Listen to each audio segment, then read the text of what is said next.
Welcome to the undisclosed location, guys. And this is where the magic's gonna happen.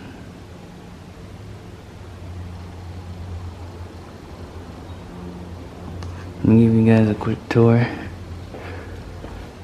So, these are my engine cleaning brushes. You know, to scrub out those are the journals in the block, in the head, in the crankshaft journals. You know, all those little places. This is my little tabletop. I might do some work up here. These are my portable lights because, yeah, this undisclosed location we have no electricity. So, yeah, it sucks. So yeah, I gotta be using this light right here, this portable light. I'm gonna invest in a much brighter one. Oh yeah, the battery is dying, so that's why. But it's pretty bright. But yeah, but for my trick around no electricity being here is portable tools.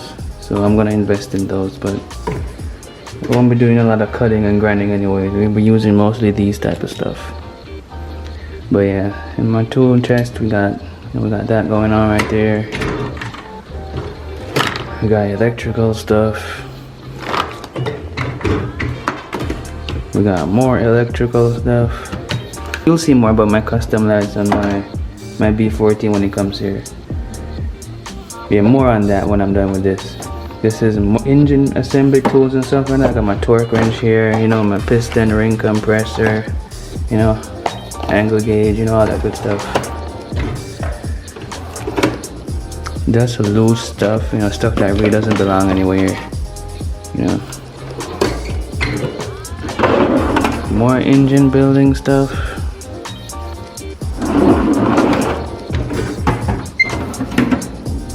This drawer is quite empty, but yeah, there's more engine assembly tools. And this is where I have my magazines and manuals and, you know, ideas that I have for, you know, if I'm gonna do any wiring or, you know, anything like that. And then I have my little gauges over there for my B14. And then over here I have like my wrapping stuff, like stuff to wrap the car. What's this stuff? Okay. This is the material that I put on the top of my car, on my ceiling lining, my roof lining I mean. Yeah, that's what I put on top of there. And then I put this on the trunk part. I need to redo it though. The only thing I have this material, but yeah, this is like my interior kit right here for wrapping cars, and the outside and the exterior, the outside and the interior.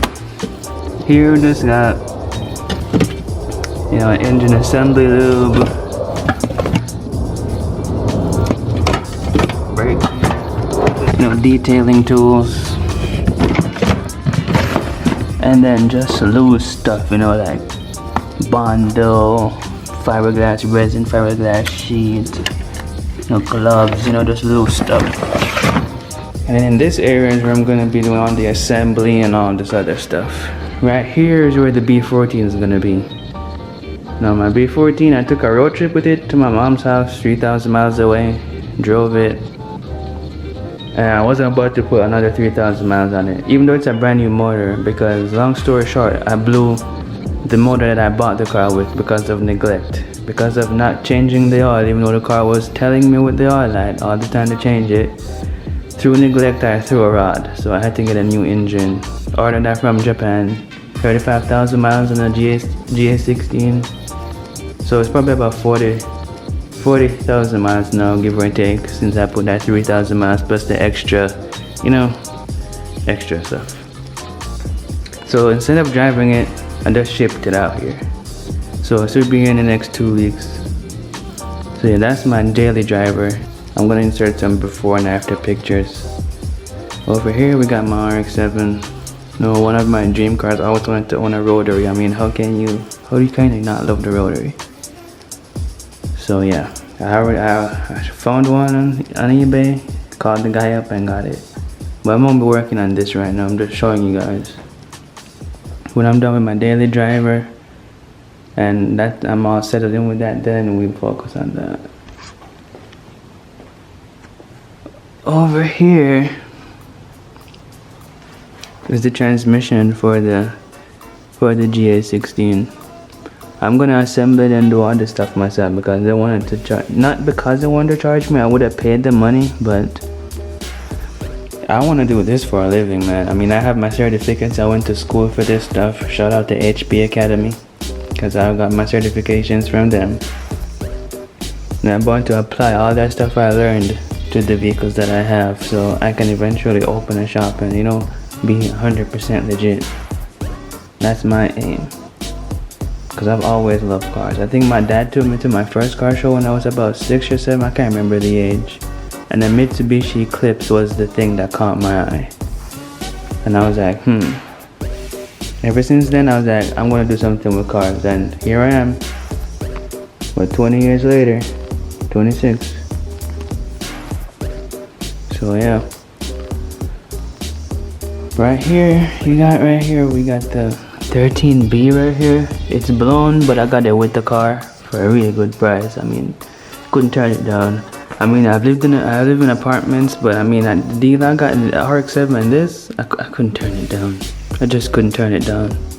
So that's when I got storage units and, you know, started storing stuff. But yeah, I found a storage that's, you know, giving me double the space, so let's take it.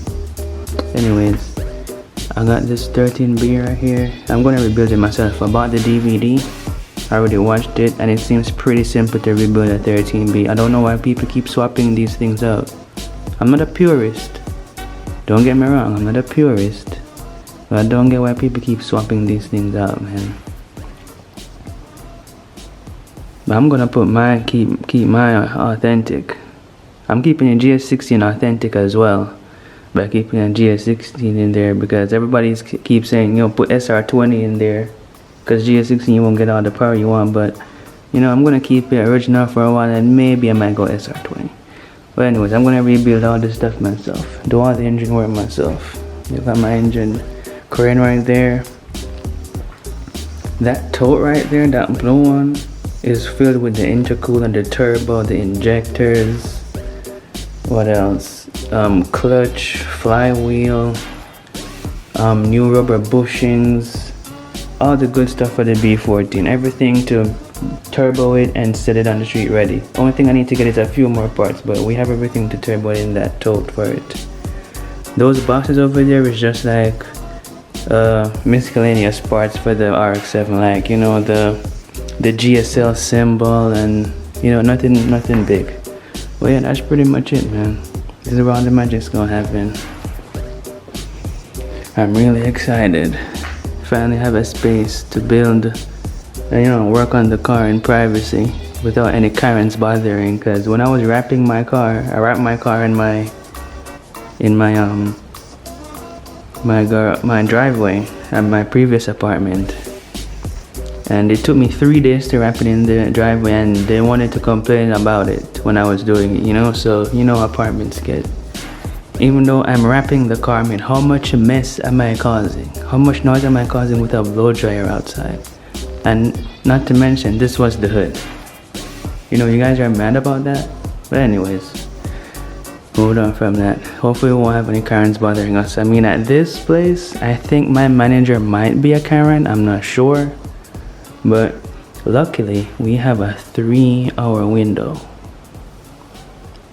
So, gate open at 6, they come in at 9. So I have a 3-hour window. If I need to do any loud noise or banging, I can do that before they come. But as I said, a lot of cutting and grinding, we're not going to be doing a lot of that stuff, because most of that stuff, I was taking care of that stuff while I was daily driving it. And then I'm drilling out holes for the clutch, because it was an automatic car, so I had to drill holes for the clutch pedal and the clutch cable to go through. I already did that while I was daily driving, so you know, a lot of those big stuff, for example, are already taken care of. So we only have assembly to do, and even though I went to school for tuning, I'm not ready to street tune this yet, so I'm gonna let somebody else handle that. But as for the build from the ground up, I'm gonna be handling that stuff. But yeah, that's it, guys.